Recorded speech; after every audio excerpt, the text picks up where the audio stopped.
Oke, terima kasih. Selamat Pak Irwan. Saya akan berikan 3 pertanyaan besar dan nanti jawabannya dirangkum sekaligus. Ini level tinggi, meta analisis. Kalau kita berbicara moderasi di pembelajaran, itu mudah. Karena itu terstruktur. Yang berat ini adalah memoderasi alam liar.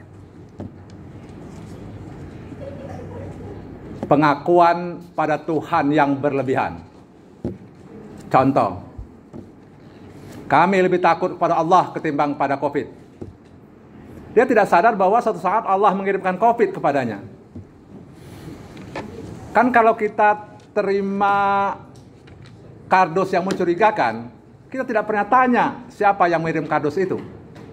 Yang kita takuti adalah kardusnya. Dan ini luar biasa hebat.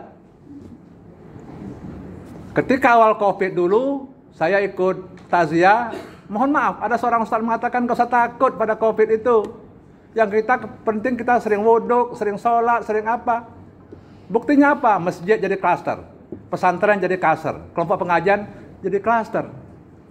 Ada juga yang orang disebut sebagai ustadz hebat, selalu saja nyinyir anti covid, kena hantam covid, tidak sempat lagi tobat, meninggal.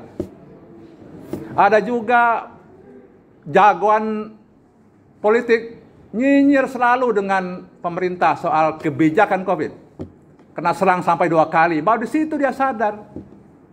Jadi Tuhan itu tidak perlu diagungkan berlebihan karena dia maha kuasa.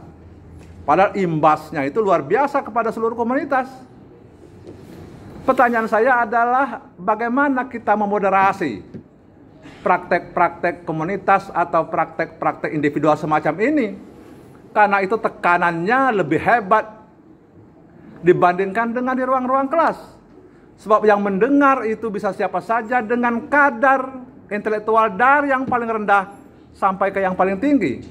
Dan kadang-kadang yang mengaku paling tinggi pun ikut-ikutan terjebak dalam berpikir semacam itu. Yang kedua, ini ada politik identitas. Politik identitas ini akhirnya eksklusif. Dan dia mengakumulasi komunitas untuk kepentingan target politik kelompok tertentu. Dan bagi dia menjadi target mencari uang, barter suara. Dan kadang-kadang kelompok semacam ini jauh dari praktek-praktek toleransi. Sangat membahayakan.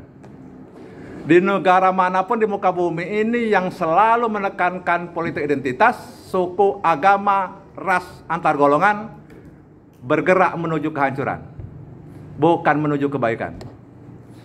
Apakah hal-hal semacam ini juga menjadi isu yang dikembangkan dalam kerangka pembelajaran atau oleh para dai di masjid-masjid atau oleh para ustadz di kelompok-kelompok pengajian, majelis taklim dan seterusnya? Karena itu Pak Irwan harus mampu mentransformasi pengalaman di ruang kuliah ke dalam dunia kehidupan. Kalau nanti itu gagal, maka sasaran moderasi Islam terlalu kecil dan terlalu intelektual. Karena kelompok di luar itu luar biasa bereskalasi. Yang kadang-kadang merasa mengabdi kepada Tuhan yang berlebihan sehingga di luar batas toleransi kemanusiaan.